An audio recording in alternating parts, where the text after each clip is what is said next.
आपण मैंने बहुत प्रकार रसगोला खाइथिबे। पहाड़ा रसगोला चीनी आउ क्षीर रे तैयारी की रसगोला बनैथिबे। हेले आज आमे अलगा प्रकार रसगोला बनैबा बहुत ही टेस्टी हेबा सहित हेल्दी मध्ये होई थाए। मिलेट रे बनैबा मांडिया रसगोला बहुत ही सॉफ्ट बनिबा सहित जुसी मध्ये बनिथिला। आपण मैंने काटिबा देखिकी जानि पारुथिबे।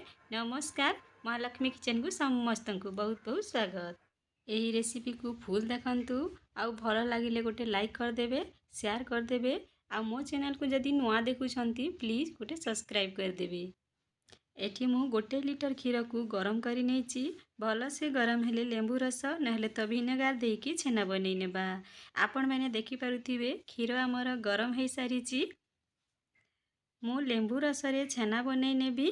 तो लेंबू रस रे 2 चामच लेंबू रस रे 2 चामच पानी देकी रखी नेछि आउ सेतिरे पकई नेली।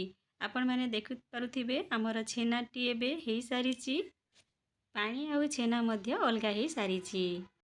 एथिरे आमे एबे ठंडा पानी गोटे ग्लास देकी छेना को गोटे कपड़ा रे बाहर करी नेबा।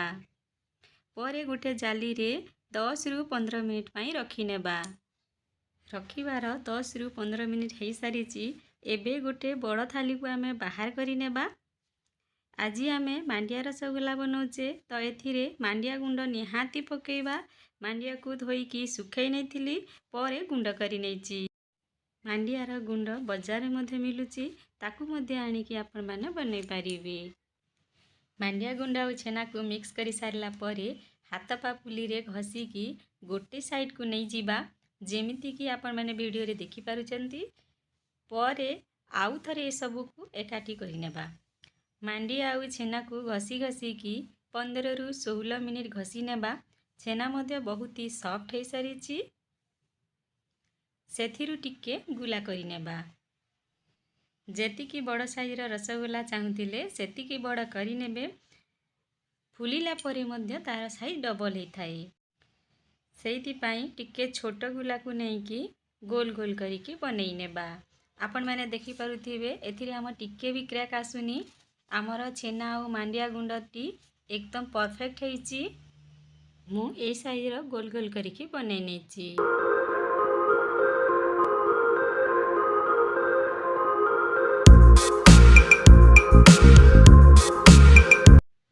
गोटे लिटर क्षीर रु मु टोटाल 12 टी रसगोला बनै नेछि।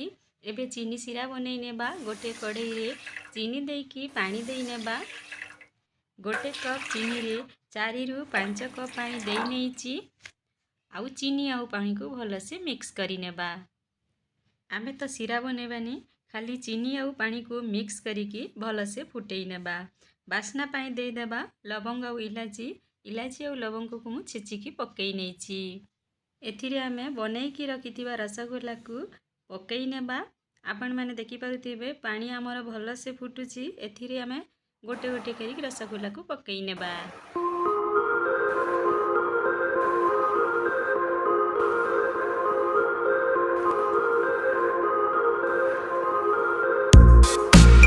पकई सारला परे रसगोला को चामच रे किछि पानी देई नेबा।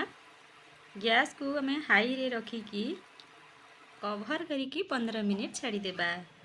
15 मिनिट गला परे खोलिकी देखि नेबा। आपण माने देखि पारुथिबे फुलिकी टिके बड़ हे सारिछि रसगोला। एबे आमे गैस को कम कर नेबा आउ रसगोला को टिके उल्टई नेबा।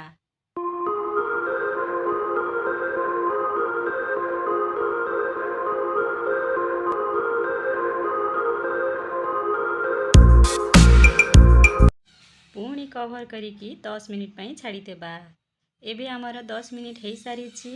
देखि नेबा खोलिकी आपण माने देखि पारुथिबे साइज रु आग अपेक्षा डबल हेई सारिछि। गैस को बंद करिकी टिके ठंडा हेबा पई छाड़ी देबा।